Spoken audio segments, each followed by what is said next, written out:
Hey everyone, and welcome back to our part 2 of our 100th episode spectacular. I am Matthew, of course, joined by my wonderful co-host and best friend, Callum. Hey man. So yeah, as I said, it's our part 2 of our sort of 3-part mini-series here on the channel. And if you haven't seen our part 1, go check it out. It was like a little Q&A we did with a few would you rathers, a few more candid questions in there as well about us. So I had a really good time recording that. So yeah, we're here today, as you've seen by the title, it's kind of like desert island films. I'll get a pass over to Callum to explain sort of what that means and what we're going to be talking about. So yeah, off to you, mate. Yeah, I've not made a good impression with how much I've been on my phone the last episodes, but like it's just, you know, I had the questions on there before. Today I have, you know, the information for this episode. So this is something I pitched to Matthew as a potential idea. I didn't see us doing this in person. I probably didn't see us doing any videos in person for quite a while, but restrictions allowed. It is. But you know, I don't know how this is going to turn out, but I just thought it was a fun idea. I think, you know, there's further opportunities to do sort of different things under the same banner. Yeah. You know, we could do, you know, general desert island ideas or items. But here, you know, of course, first and foremost, we're a movie review channel. You know, that's our bread and butter. That's where we started. You know, we'll always do that. You know, even if we branch out to other stuff. But you know, in this theory, you know, you're on a desert island. You have all the food, water, and nutrients necessary to be fit and healthy. But your only sources of entertainment are the films you choose. So you should consider music, length, content, level of entertainment. You know, I think pretty much by that point, getting sick of these films is inevitable. You know, you can't conceivably think of, you know, 10 perfect films that would mean that, you know, you would never get bored. You know, eventually, you know, you can watch 500 Days of Summer one too many times. Yeah. You know, no matter how many times you try. I feel like you just wish for death. I think when it gets to a stage where you know the lines of each character, that's the stage where you think. But even like I hate like being alone in my bedroom. Like I get incredibly lonely very easily. You know, even when other people are in the house. So I feel like on a desert island by myself. Because in this theory, I think in another desert island video where we could bring, you know, people or you know, things, you could maybe find something to give you the will to live. Yeah. But here you're just like, you know, watching the same movies over and over, probably, you know, one every other day. Yeah. So I mean, in 20 days, you know, you're cycling through them entirely. So I mean, you'd just beg for death, I think. Yeah, especially watching them over and over again. But luckily for us, we've chosen, you know, a good selection with a variety of genres. Basically, we've chosen one from one per genre. And yeah, I suppose as the video goes on, instead of just telling you all the genres, we'll just introduce them. But yeah, just before we kick off today's video, thank you so much for helping us get to where we're at now. We really do appreciate everyone who's subscribed, who watches, who's liked, who's commented, just everything. You know, Callum and I really have had fun doing the podcast over the 2.5 years, and we're by no means done yet. Still got loads of ideas for you guys to do. So. And now that we, you know, have started doing on-camera stuff, this is still our 3rd time ever doing stuff with the camera. So I mean, if there's a level of awkwardness, I feel like you just need to kind of support us through the growing pains a bit. Yeah, I mean, it's just natural. It's very abnormal for us. You know, we're usually looking at each other, not even looking into the cameras that are capturing us. So I mean, this is a very different change of pace. So I think, you know, even in the previous episode, I was very much looking at Matthew, but I feel like, you know, you can't go, oh, and Matthew, what's your desert island pick? You have to. Yeah. What rom-com do you like? Yeah, you know, it's not natural. You can't really do that.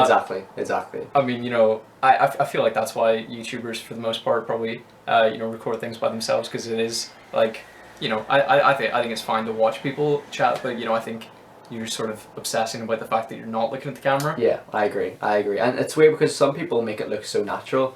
You know, I think of a lot of like relationship style content, and they're always looking at the camera. So as I say, we'll be trying our best. You know, and we'll not be perfect, but hopefully it's watchable. Yeah. And yeah. How well is audio picked up by the camera? So last time we used this camera was for our Wonder Woman podcast. Well, obviously we used it for the podcast before, but the Wonder Woman and Christmas special, and we recorded all the audio through the camera, and I mean, I think that seemed okay. We didn't get any hate comments or anything, so hopefully it was okay. Yeah, I mean, the only criticism we got from the Wonder Woman video was when I met our friend Daniel in person, and he said he turned off within the first few seconds because we said it was good. Oh, okay, all right. So nothing to do with the quality of the video. Just that's the main thing. Just our shit opinions, apparently.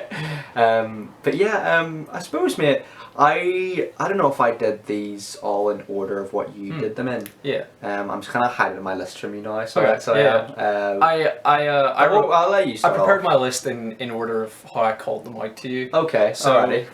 I presented with Matthew with 10 restrictions, which, as Matthew said, you'll hear as we go.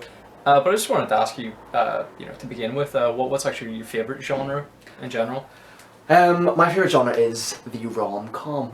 Specifically, actually, the time loop rom-com. Okay. There's a lot That's niche. It is quite nice. There's a lot that spring to mind for me.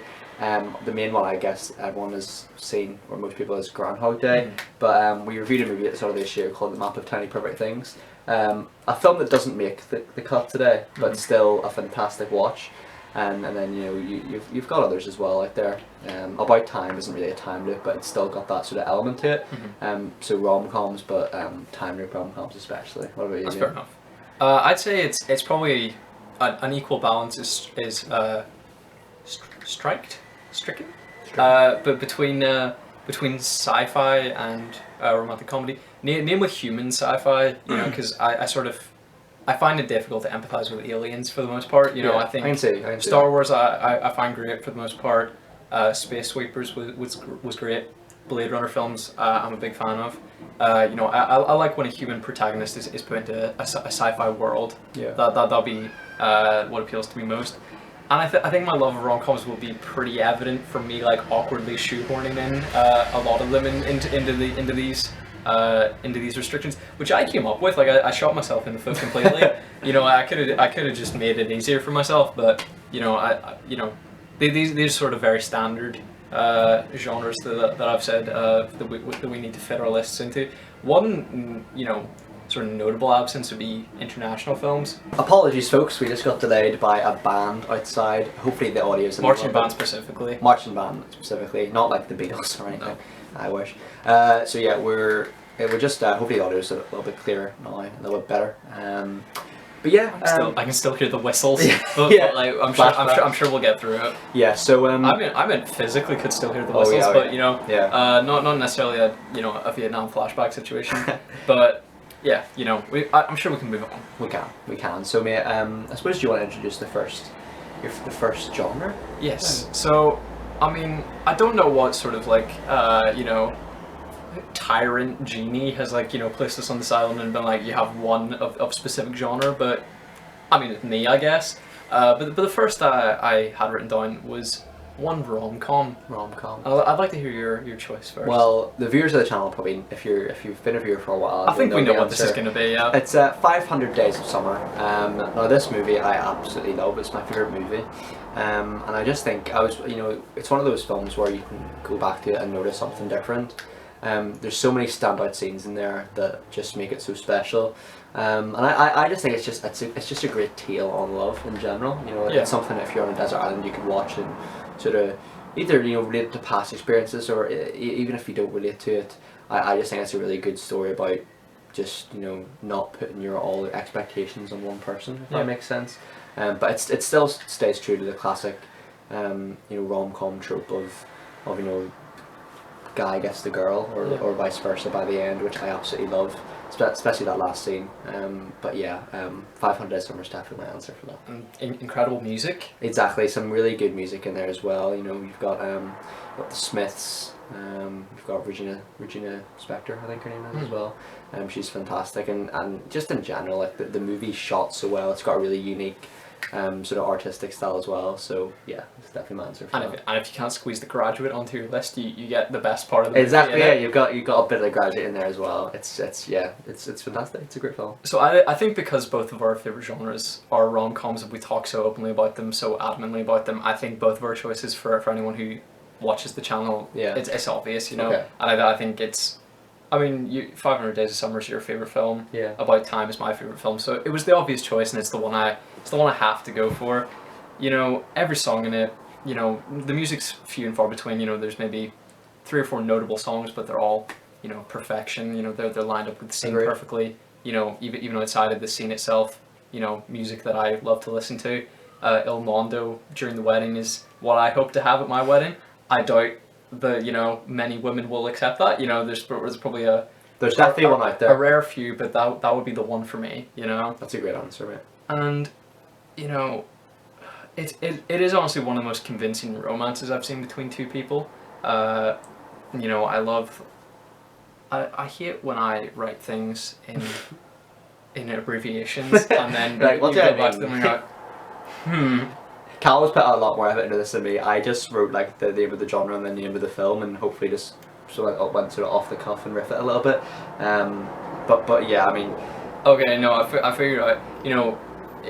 It appeals to me massively in the romance, and that you see the before they get together, and the after they get together in the same way that you do in When Harry Met Sally, which was also a firm contender for this one. But I think the movie and the performances and the convincing element of the romance really edged it for me, because I think when you watch When Harry Met Sally, you're like, why is Sally settling for Harry? Because douchebag. So I mean, you do kind of question it. Yeah. But I just feel like I'd have a lot to come out of this, and they spend almost half the film together, and I feel like that would massively appeal to you, because it obviously has the element of time travel, which gives it more depth and more interest. A bit of spice as but well. Aside from that, it's normal people doing normal people stuff. We love that. Which is one of Matthew's favourite things about films. Yeah, it's a fantastic film, and it's just got a really unique sort of English vibe to it as well. It's a very sort of it's just a British film, I guess you could say, and it's just got a lovely quality to it, and there's so much. It's just. I can't really find any faults with it, really. The romance is creepy in elements. In ways, yes. But they never say Tim is a morally perfect character, and I think he's doing what he thinks right. But then if you probably put any lens of criticism onto it, you're like, bit of a creep. Yeah, and it's worth noting as well, if you guys want to hear our full thoughts on these films, we've done sort of 2 podcasts about rom-coms, and the first of which features Callum's, the second of which features mine. So yeah, it's gonna be it's always gonna be one of our favorite genres, but I think it's probably the strongest genre in here in terms of other contenders, because there's so many that spring to mind in my head that really could have gone in here. I mean, there's loads of them we've actually reviewed, like Notting Hill.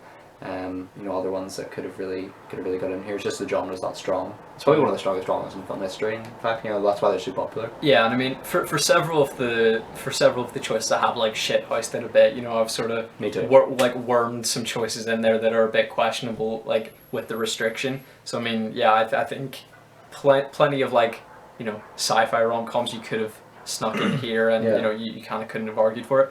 With a lot of my choices, I've talked more about why I enjoy it rather than why it would be desirable on a desert island. Yeah. I'm sure. I'm sure there's some creepier thoughts you could have, like I want some company if I'm gonna be alone. But I haven't really gone into that. I've more gone for what would make me want to die least. Yeah. I've gone with that as well. I think the next genre we put is sci-fi. Is that correct? Yes. My sci-fi pick is the one that I've sort of moulded a little bit. Okay. And it's Groundhog Day. That is, but it's got the time travel element. It's sci-fi. But the movement of time isn't science fiction, is it? Like, I mean, I'm gonna have to accept it, because I'm not gonna get you to change it on the fly. And I've shithoused equally at points, but come on.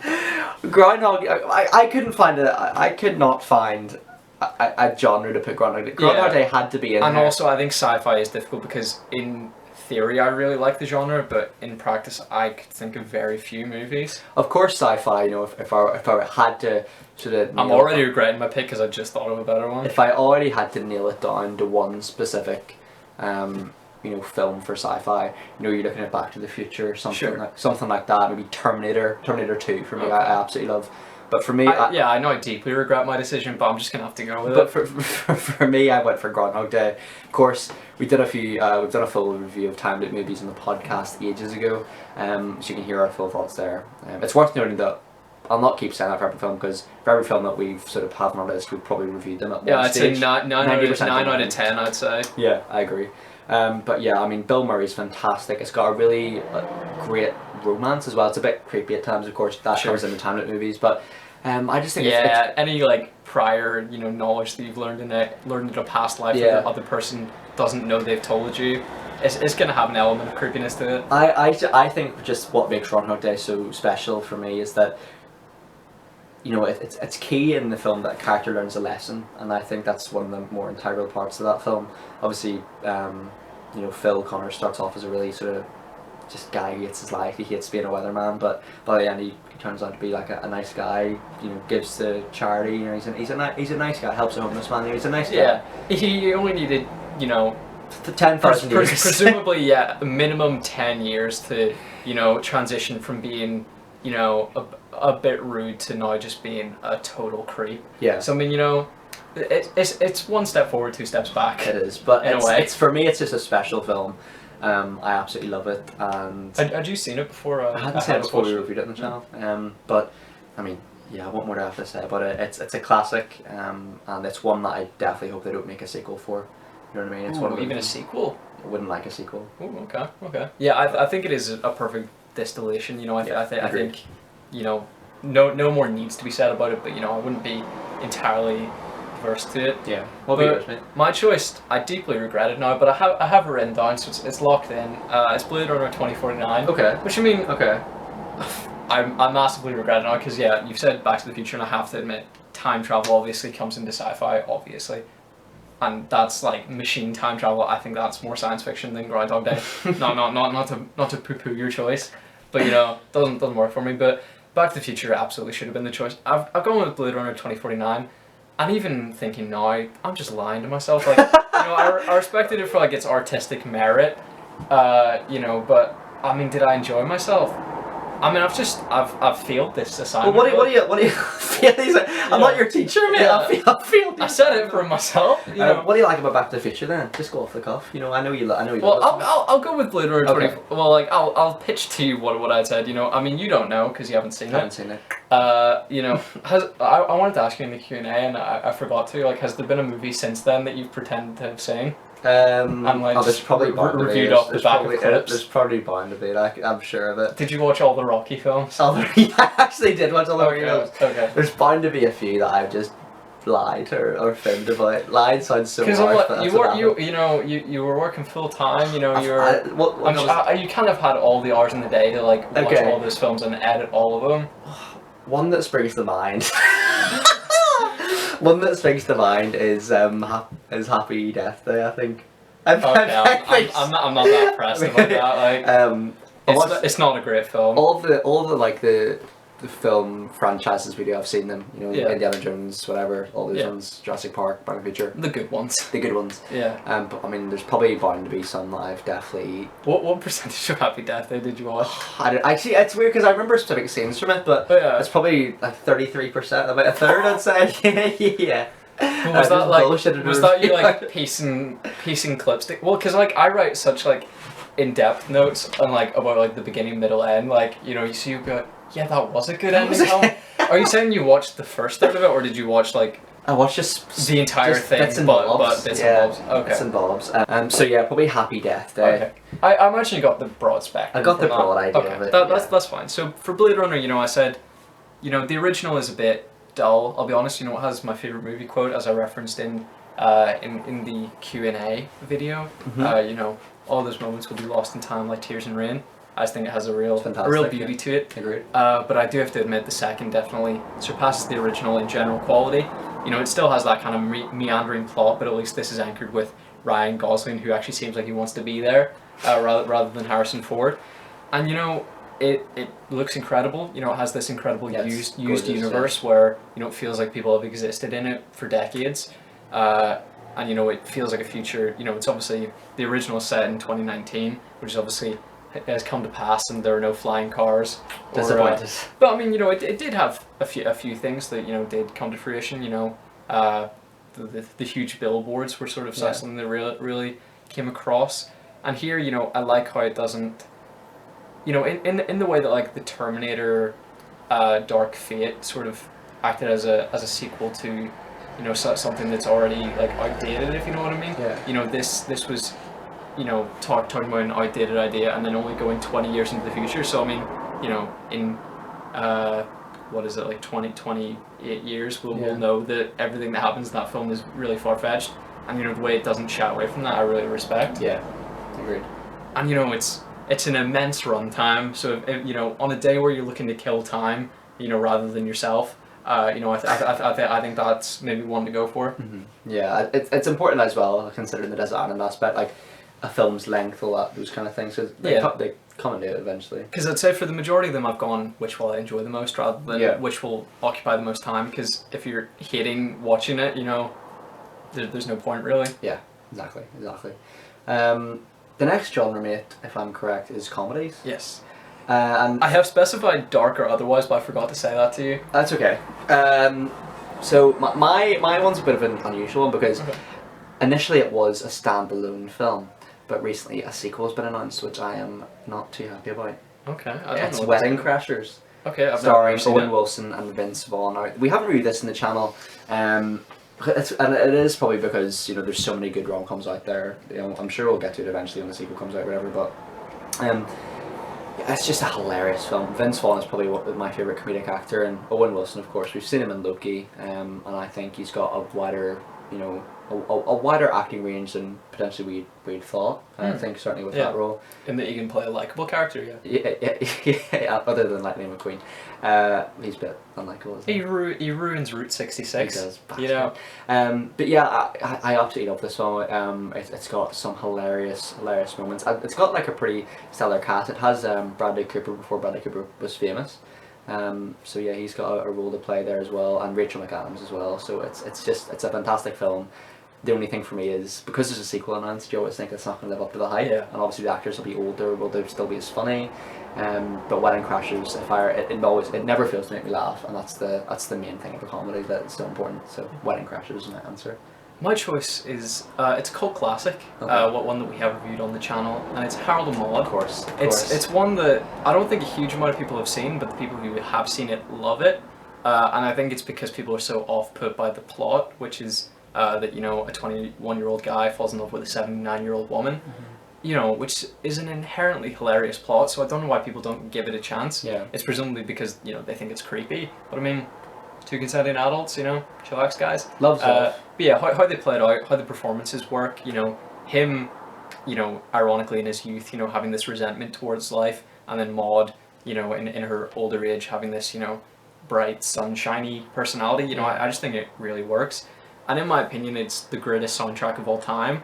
And, you know, because we, you know, don't have any music on the desert island, you know, such a presumably, you know, you could just not watch the film, close your eyes, lay back, listen to the music as though it's, you know, as though it's just, you know, listening to a record. The next restriction I've presented for us is one animated film.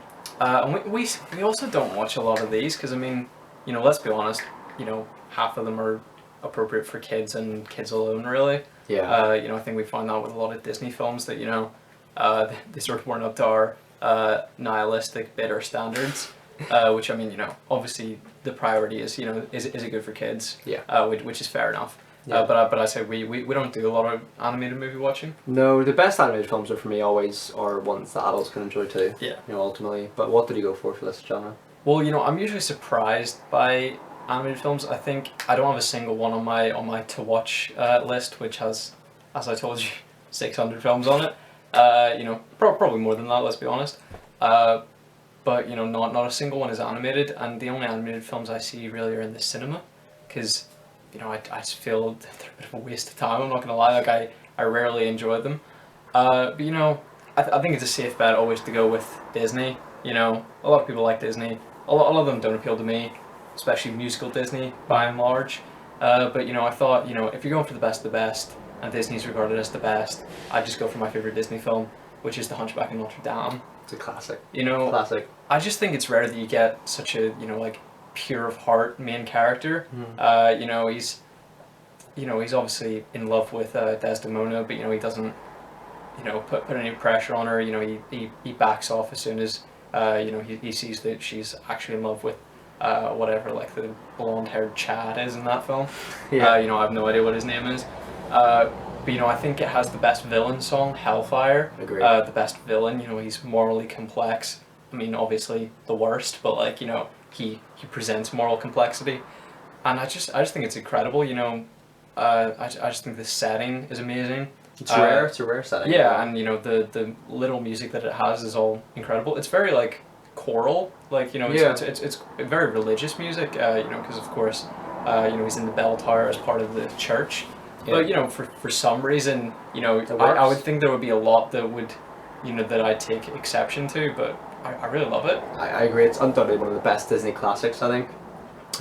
It's one of my favourite Disney films as well. I think on paper you wouldn't think it would work, but it somehow does. The music choices are Hellfire. But yeah, it's fantastic. It's got a great romance as well in there. So just probably the best protagonist in Disney, I would say. Mine is, I was stuck between two. Right. I was stuck between a couple, and then I like shithoused one of the later ones to have both of them. I think the two that I was stuck between is Shrek 4 and Up, but the one two poor choices. Nope. I'm gonna go with Up. Are you kidding me? Yeah, I really enjoy it. I rewatched it recently, and I think it's probably got one of the best Pixar scenes in there for sure. I mean, take your pick. It's full of great scenes for me. And it's I feel like we definitely made this setup more complicated than just putting it in front of us with us facing forward. Like we've definitely made this needlessly complicated. I'm gonna double check the camera angle one more time. Yeah, it's good. It's good. Well, yeah, like it's at an angle and so are we, so it works. But yeah, like, I just feel like we made it needlessly complicated. But yeah, I mean, I love the score as well. And it's just a great.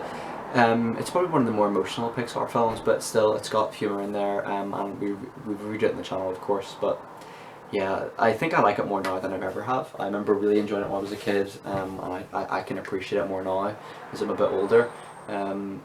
And yeah, I mean, it's just such on paper again, like quite similar to Hunchback of Notre Dame. You wouldn't think it would work. It sounds quite weird, but it's so colourful, so vibrant, and it's got to be my favourite animated film, I think. I know you do. I know you're maybe not. I'm not gonna criticize your choices. I mean, maybe I should. Maybe that would add flavour to this episode. Fuck you. Bring it on. I would say 80% of Up is dog shit. I'd say, you know, you have obviously, you know, the first few minutes, and then you have sort of this sweet moment at the end where, you know, Russell melts Carl's heart, and you know he pins Ellie's badge on him at the ceremony. Fair enough. The rest of it is just, you know, jungle escapades, you know, with like you know, a near-death old man just, you know, being needlessly evil. I don't know. Yeah. I take issue with it, but I take no issue with you enjoying it. Thank you, mate. Thank you. The next genre I think we're going to be discussing is crime films. Yes. Now, I think we've done quite a few. Have we done Crime Part 2? No, not yet. I have it on the books, but not quite yet. Yeah, but the one I'm going to go for is one we actually haven't reviewed. Okay. It's a bit of a left field choice. It's Prisoners. Okay. The Hugh Jackman and Jake Gyllenhaal film.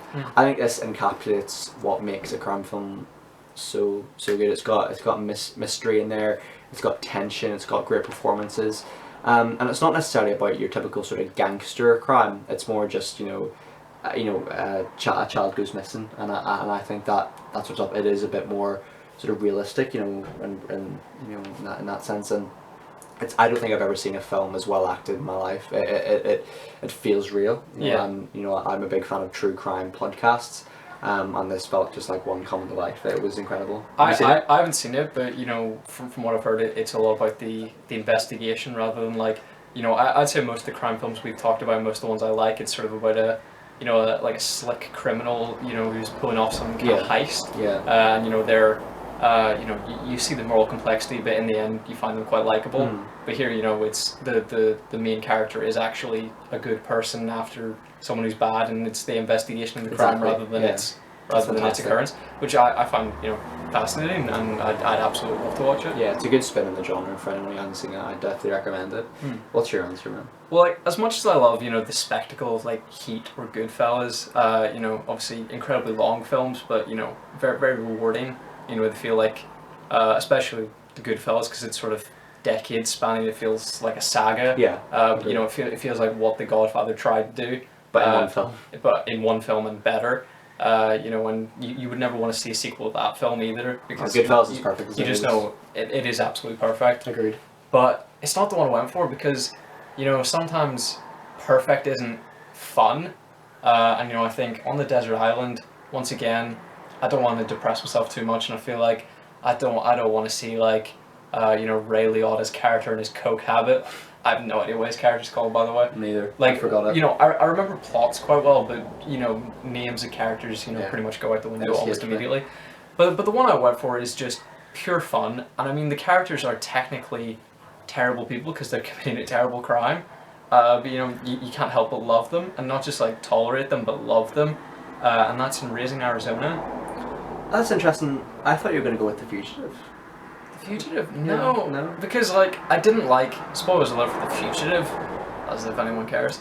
Like, I think it, you know, really ramps up to something good, and then you're wondering what is this conspiracy that, you know, got, you know, Kimball's wife murdered. You know, why is it so important that he's the one that's anchoring this film? And then it's just like a conspiracy about the dangers of doing a drug within a medical corporation.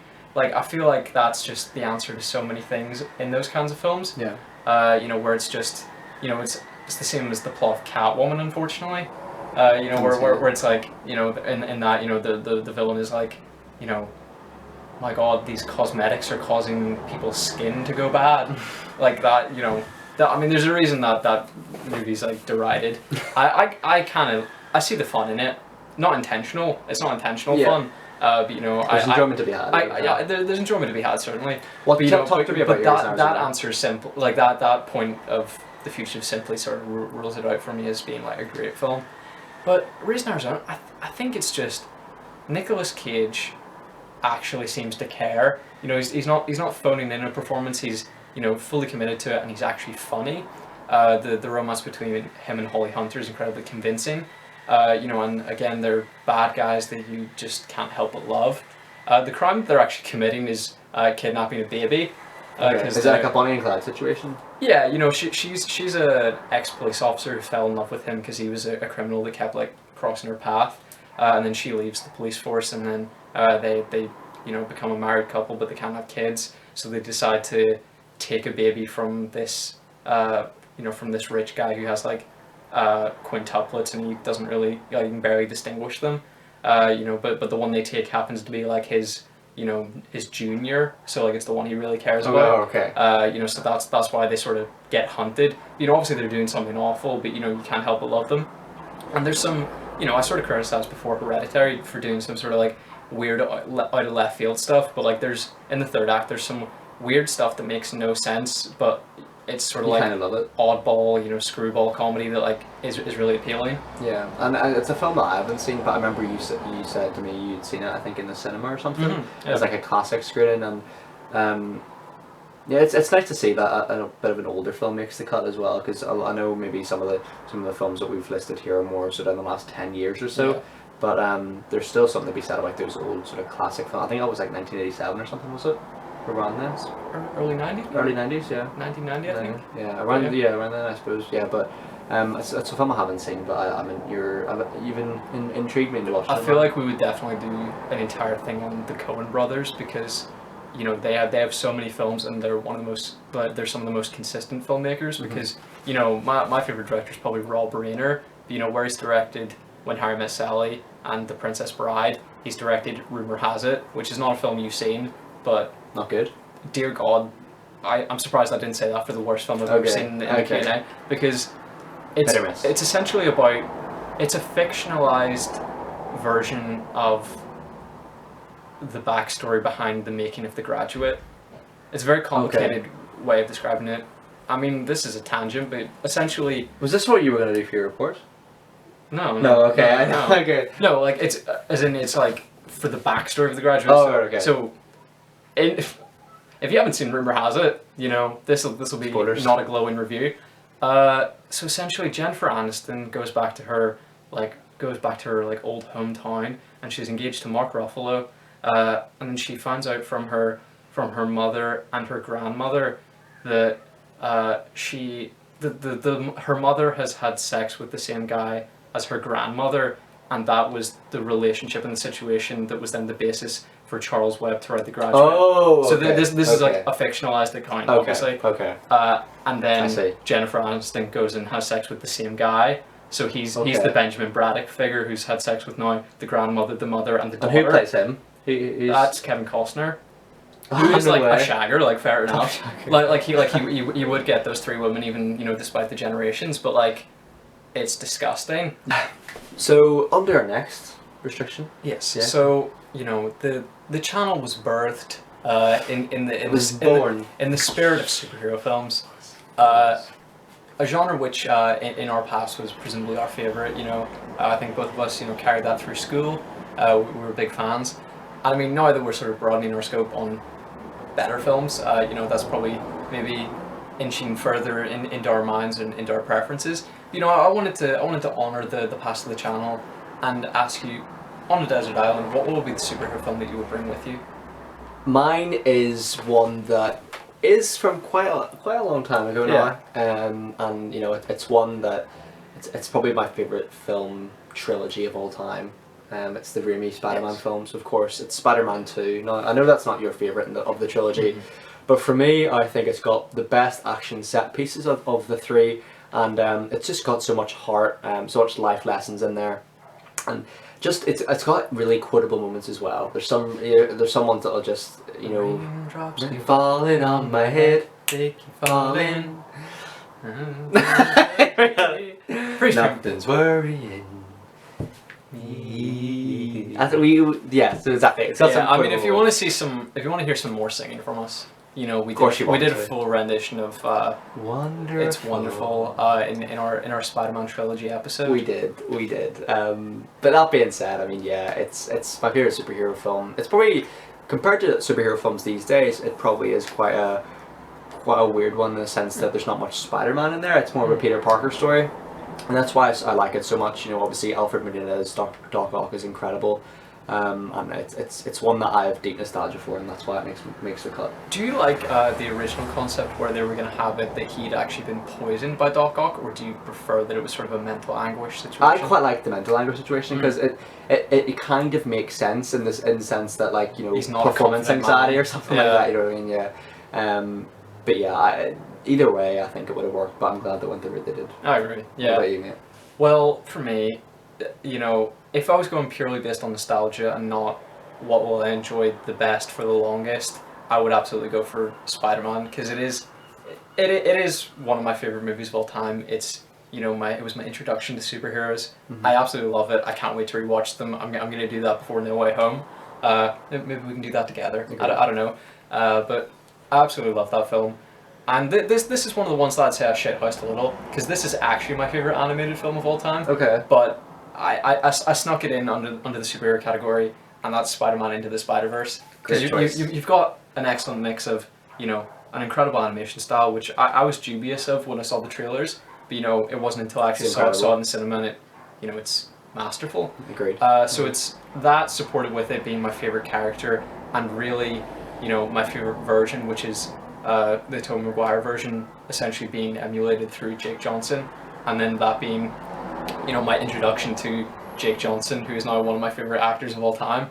You know, Hoops, which is an animated Netflix series, not for me, but, you know, you've got New Girl and Jurassic World and literally everything else he does that's incredible. Yeah. Into the Spider-Verse is just, it's exactly what I wanted from it and more, in the sense that it does it so well, and I think there's real opportunity there to have a good franchise that exists outside your typical MCU stuff. And I saw it maybe 3 days later, and I enjoyed it equally, if not more. And then I've seen it 3 times since, probably. Amazing soundtrack as well. It's incredible every time. Yeah, because normally, you know, pop rap wouldn't really be your stuff. Yeah, you know, that wouldn't be my favorite genre. You know, it wouldn't be my favorite decade of music.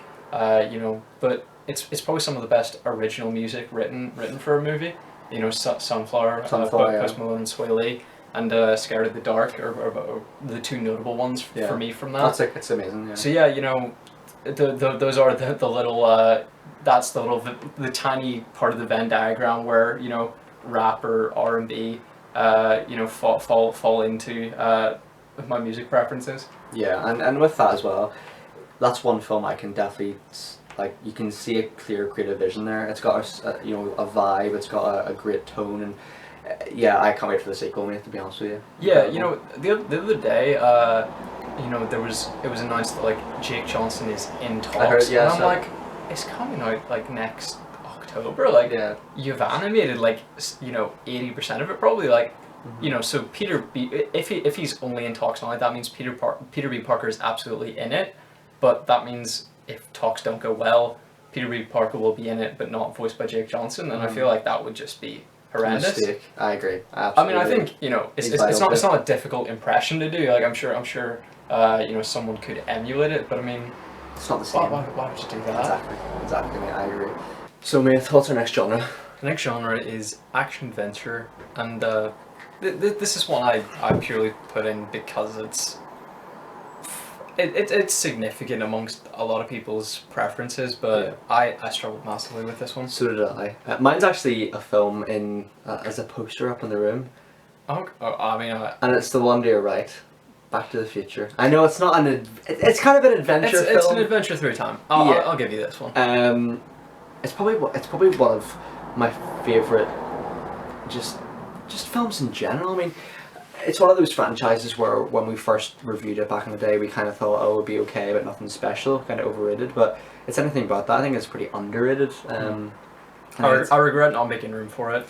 It's class, mate. To be honest with you, it's so unique in the sense that, you know, it really started that trend of making sort of time travel popular, I guess. Again, I mean, it's Doc and Marty you can't really get more iconic 80s characters than that, really. And yeah, as I say, I wish I could sort of put all three films in there because they're all just so good, you know. I mean, some are better than others, but still the three solid, you know, 8.5s at least for me anyway. What's the tier list for you? I think for me, I would have always used to say Back to the Future 2, but for me, Back to the Future, then Back to the Future 2, then Back to the Future 3. I don't know, that's like probably the opposite of what yours is. No, not the complete opposite. Like for me, it's 1, 3, 2. 1, 3, 2. Okay, that's fair. But like, you know, I'd sort of heard that, you know, I you know, until we saw them over a year ago, like they were sort of, the second one was like heralded as like, you know, The Godfather Part 2, Terminator 2, Empire Strikes Back, which is again, I regret not putting that as either my action adventure or the sci-fi one because it is actually one of my favorite movies. Oh, sorry, just checking the camera. But I do have regrets. But the second one, you know, was heralded as, you know, a sequel superior to the original. Massive letdown in that regard. But fair. Aside from that, as a piece of the puzzle, respectable. What's yours? Mine is Jurassic Park. No way, that's not what I thought. You know, this was a film I had the pleasure of seeing for the first time ever in the cinema. Not in the 90s, unfortunately, but 2 years ago, I believe. And I went in very surprisingly and unusually with no idea what happens in it. I didn't know who was in it. I didn't know what it was about other than dinosaurs running amok. And I was just blown away because, you know, obviously we're used to CGI, and, you know, that obviously comes in a varied spectrum of quality. But you don't see a lot of practical effects these days. And, you know, for something made in the early 90s, you know, it's effects heavy, but I mean it's all practical effects mostly, really. Yeah, you know, the CGI was only really used on the T-Rex, but like everything else is you know, majority practical, and it's incredible. Like it's one of the few films I consider like a spectacle, and like the moment where like the dinosaurs first arrive, you see the Brachiosaurus dinosaurs, like it is magical, exactly, absolutely. And, you know, the score, like the piece of composition over that scene is, I think, the best piece of composed lyricless music. Completely agree, 1,000,000%, mate. 1,000,000%'s a good shout. So, like, yeah, just everything about it fully captivates me. It's another source of pure fun, pure enjoyment. The you know, is sort of in the same vein as you know, as Raising Arizona. Yeah, it's a great film as well. You know what I mean? It's quite a spectacle as well. It's one I'd recommend anyone to see. It's a classic for a reason. The penultimate genre in our Desert Island films today is independent films, and if you're out there, independent films. And now in this genre, you might hear some films that you haven't heard of before, just because of the nature of them, independent. My choice is, I was torn between the film Norman and Before We Go, but I think I'm going to go with Before We Go. Okay. Just because I like. You say, but I went Norman because I realised Before We Go is not that good of a film. But you know, I'm sure we can review on the channel and see whether I shit on it as much as you shit on some of my favourite independent films. Yeah, exactly. But yeah, I mean, what can I say about this one? It's Chris Evans' first, I think it's his only directed film, starring him and Alice Eve, and they got on really well, amazing chemistry, and it's just a great story. It's kind of like Before Sunrise, in that sense. But yeah, it's a great story. The pacing's great. It's only like an hour and a half long, but it's still, you know, with independent films that comes more into it.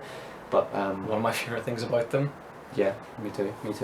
It's a really well written love story. I'd recommend anyone to see, because it's on YouTube as well somewhere, too. But yeah, what's your choice, mate? This is probably the one I was most conflicted on, because I think, you know, independent cinema is, you know, I think it's not really a genre. It's like, it's kind of an absence of genre. Yeah. You know, it's just the idea that it's, you know, whatever it is, it's just getting a good story across. You know, you don't conform to a genre. No major studio involvement. It's low budget. Yeah, it's, you know, a passion project usually. Yeah. And you know, I was really between a few. You know, and of course, like a lot of them involve a romantic plot. So you know, some that I had in consideration for this came under romantic comedy. But you know, Ruby Sparks, which I think is a film you haven't seen. Haven't seen it. You know, The Voices. That was a big contender. The Escort was my original choice, but then after us talking about it a few weeks ago, I was like, I spin that, because it's still good. You know, I think for a 90-minute character study, perfectly respectable. But yeah, it wasn't the film I remembered it to be, and I presume that was just because, you know, seeing it through the eyes of an adult, maybe I felt differently about it. But the one I've actually chosen is Chef. Have you seen Chef? I haven't seen Chef, but I'm aware it's one of your favourites. Yeah, I've seen it 5 or 6 times, and I honestly think it's Jon Favreau's best work. He's done a lot of good stuff, especially since Iron Man. Yeah, I mean, to be fair, I haven't seen a huge spectrum of his stuff. You know, he was in Daredevil, not great. Have you seen Daredevil? No. So we're originally a superhero movie channel. I know. I'm letting the side down here. Yeah, you haven't seen Howard the Duck either. Like, what are you doing? But you know, Jon Favreau, I think it's his best performance, his best directorial effort. On the Mr. Sunday Movies channel, there's a really great video made by Ben, the editor. Yeah, I saw it recently. Yeah, he made a video about Chef being an allegory for the tumultuous time that Jon Favreau had creating Iron Man 2, which I was incredibly captivated by that video. It was really incredible. So give that a watch if you're interested.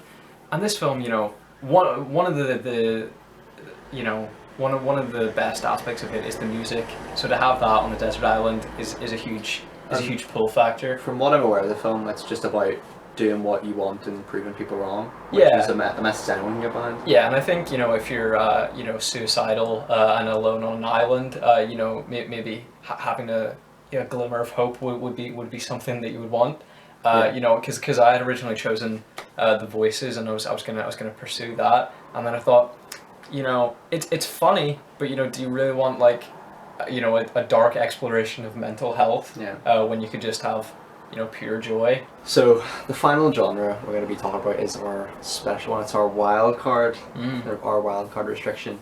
Yeah, I was worried about boxing you in a little too much, and I didn't think you could slip in American Beauty without a wee wild card. But it seems like you haven't chosen that. I haven't chosen that. I have chosen Don John. Okay. Because very I felt like calling it a rom-com is quite a stretch, in the sense that it's not really about a relationship. It's about one man's problem with pornography, I guess, in that sense. But it's more than that. for people who haven't seen it, like it is more than, you know, on what appears on the surface. Like, it's about expectations of relationships as well, and obviously Joseph Gordon-Levitt and Scarlett Johansson and Julianne Moore are all some of my favourites, and they're all fantastic. And it kind of subverts the expectation of him not ending up with Scarlett Johansson's character. Spoiler alert. Bit late.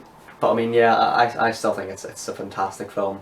I mean, they weren't exactly a good match, were they? They weren't exactly. They were just both from New York. Yeah, and I feel like the film for me, it does exactly what a film of its nature does. You know, it has humour in there, but also it takes those sort of themes really seriously. And I think it's really well directed for a first film as well. Incredible. Has he done one since? I don't think so. I don't know why, because it's that good. Yeah. What's your wildcard pick? So I don't think this is going to surprise you very much, because I have regarded it as one of my favourite films of all time, and the poster is in the background of this video, depending on the angle of the shot, and it's The Graduate. Okay. You know, of course. You sort of were a massive fan of the kind of breakneck turn it takes in the third act, because it is incredibly tonally inconsistent, but obviously by design, and that's just going to be to your preference as to whether you actually enjoy that or not. But you know, it goes from this sort of cerebral, depressing look at the future to then this hopeful, optimistic love story romance, which, I mean, it doesn't make any sense, because you know, he's like a deplorable character, and the woman he goes after deserves much better. And then, you know, it has this like poignant ending, which I regard as potentially the best ending of all time. And I just think it has everything. And it wasn't until I tried to like suffer through the book that I realized what a good job Dustin Hoffman did in like humanizing this absolute wanker. Like, you know, if you try to read the Graduate novel, like, it is not the writing's obviously incredible, and then it, you know, spawned this incredible film as well.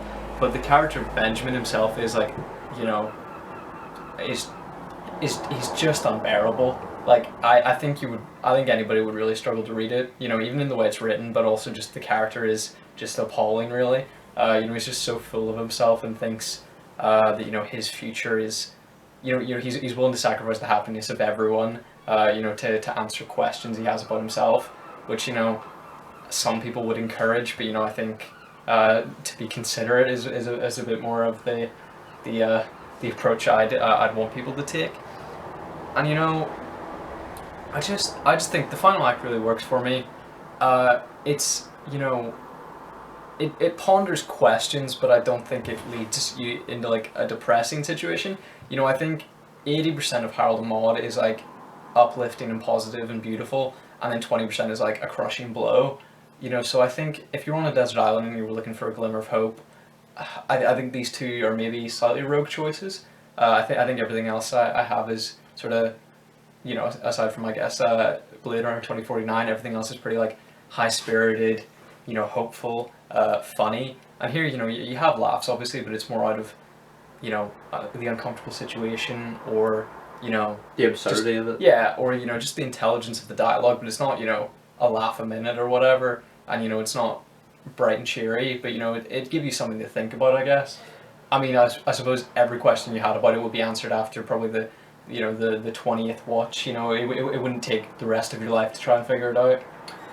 Well, I think overall we've done pretty well. It's gone on longer than I expected. You know, I thought I'd sort of struggle for sort of, you know, the explanation side of it. And, you know, I don't know how it's come across. You know, I don't know how interesting the concept this is, but, you know, I thought it'd be good to talk about. I think this is one to sort of like you struggle to like pander to the camera, because really we're answering each other rather than, because we don't know ourselves what each other's picked, so we're naturally going to just talk to each other. With the Q&A, you know, you usually have the questions come from the audience and you're answering it for them. But here, like, I'm asking you that and you're giving me the answer rather than the audience answer. So like, you know, I sort of imagined this over Zoom, but I think, you know, for the 100th, it feels right. And as I say, you know, a lot of these films we have reviewed before, so if you want to check out our reviews of that or whatever, please be sure to do so. I think I think both of us, with our, I think 8 or 9 picks, I don't know what the genres were, none of us are, hopefully that I can remember, have any absolute stinkers where we kind of think, no way. Well, in our own way, I think. Yeah, which ones did I take umbrage for you? There was Groundhog Day. No, like I think that's a great film. Okay. You know, it's whether that Oh, will fit Up, into the category. maybe, I guess. Oh, Up and well, you said Shrek, like the fourth Shrek film was Yeah. in consideration. That's even worse. Okay. Well, nah, it's not worse than Up. Yeah. Well, I think this is. Were there any ones I took like great umbrage with? I don't think so. I don't think so. I think for one thing. Two solid lineups. I think so, and I think this is definitely something we could return to in the future with potentially other genres once we think a bit more international films. Yeah. Or you know, talk about something we'd like to bring, someone we'd like to bring. Exactly. You know, Yeah. Albums, things like For that. sure. You know, we could Albums actually is- do albums is straight a up good Desert Island discs. Yeah, I agree.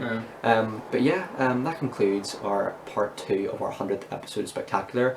We hope you guys enjoyed this. And yeah, I'm not trying to think. Yeah, our third one I think will be a Would You Rather or something like that. Is it? Did he say? Like a testing the friendship. Who knows who better? We'll have prompts as well. We'll have whiteboards. Yeah. It'll be pretty cool. And yeah, so that'll probably come out in the next few days, hopefully, if I get it edited okay. So yeah, thank you very much, man. I had a good time for coming up with this idea. And yeah, hope you guys are all well. Hope your family and friends are all safe and well too. Take care, and we'll see you later. Bye bye. Bye bye.